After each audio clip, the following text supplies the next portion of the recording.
আপোনালোক সকলোকে স্বাগতম জনাই আজি ভিডিঅ' এটা পুনৰবাৰ আৰম্ভ কৰিছোঁ মিনি ব্লগ হিচাপে। পুত্ৰৰ শোকত ভাগি পৰি আছে এয়া পিতৃ মাতৃ। যিহেতু পুত্ৰক হেৰুওৱা আজি প্ৰায় 45 দিন হৈ গৈছে। 45 দিন হৈ যোৱাৰ পাছতেই শুনিবলৈ পালে যে নন্দিনী কাশ্যপৰ জামিন হ'ল। কেনেকৈ হ'ব পাৰে নন্দিনী কাশ্যপৰ জামিন? আমিতো শুনিছিলোঁ 10 বছৰ জেল হ'ব বুলি। ঠিক তেনেকুৱাতে যেতিয়া নন্দিনী কাশ্যপৰ জামিনৰ কথা শুনিছে এই পিতৃ মাতৃগৰাকী শোকত ভাগি পৰিছে। মোৰ বুকুৰ জুইকুৰা দপদপকৈ জ্বলি থকা জুইকুৰা নুমাবলৈ নপাওঁতে কি শুনিছোঁ এয়া। কেনেকৈ হ'ব পাৰে নন্দিনী কাশ্যপৰ জামিন? এগৰাকী মাতৃৰ জ্বলি থকা দপদপকৈ জ্বলি থকা জুইকুৰা তেওঁলোকে নুমাবলৈ কিয় নিদিলে? মইতো ভাবিছিলোঁ কিবা শাস্তি পাব, মই ন্যায় পাম বুলি ভাবিছিলোঁ। সেইবুলি এয়া পিতৃগৰাকীয়েও পুতেকৰ লগত এইদৰে ফটোখন চাওকচোন কেনেকুৱা লাগিছে।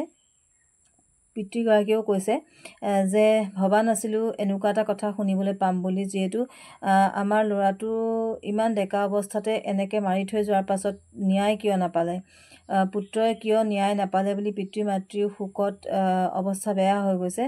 আৰু নন্দিনী কাশ্যপৰ জামিন কিদৰে হ'ব পাৰে এনেকুৱা ধৰণৰ কিছুমান কথাই প্ৰশ্ন আহিছে যে টকাই সকলো কিনি লৈছে নেকি, টকাৰ জোৰত ন্যায় নোপোৱা হৈছে নেকি? সেইদিনাখন সুৰাসক্ত অৱস্থাত নন্দিনী কাশ্যপ আছিলে বুলি ডাঠি মাৰি পিতৃ মাতৃ দুয়োৱে কৈছে যে সুৰাসক্ত অৱস্থাত থকা বুলি আমাৰ ল'ৰাৰ লগৰ যিকেইজন আছিলে 3জন বন্ধুৱে কৈছে যে মুখৰ পৰা পূৰা চেণ্ট আহিছে মদৰ। গতিকে তেনেস্থলত আহি পেলাই যেতিয়া এজন সুন্দৰ সুঠাম যুৱকক খুন্দিয়াই মাৰি পেলাইছে, সেই নন্দিনী কাশ্যপক ইমান সোনকালে এই 45 দিনৰ ভিতৰত জামিন কেনেকৈ পালে? কথাটো কি হ'ব পাৰে? বহুত শোকত ভাগি পৰিছে মাতৃগৰাকীয়ে। মানে কি কৰিম কি নকৰিম অৱস্থা হৈছে।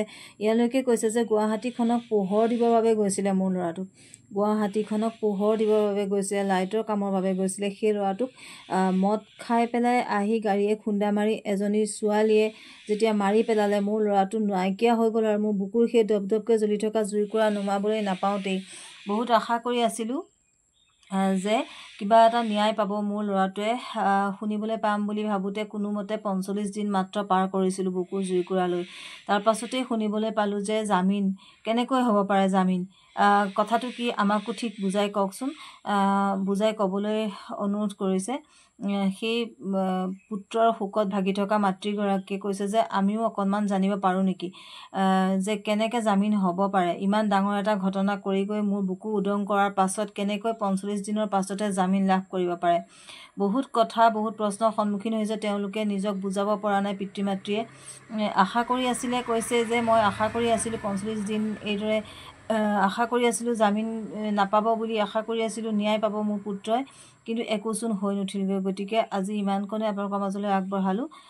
পুনৰ আহি আছোঁ আপোনালোকৰ মাজলৈ। Bye bye.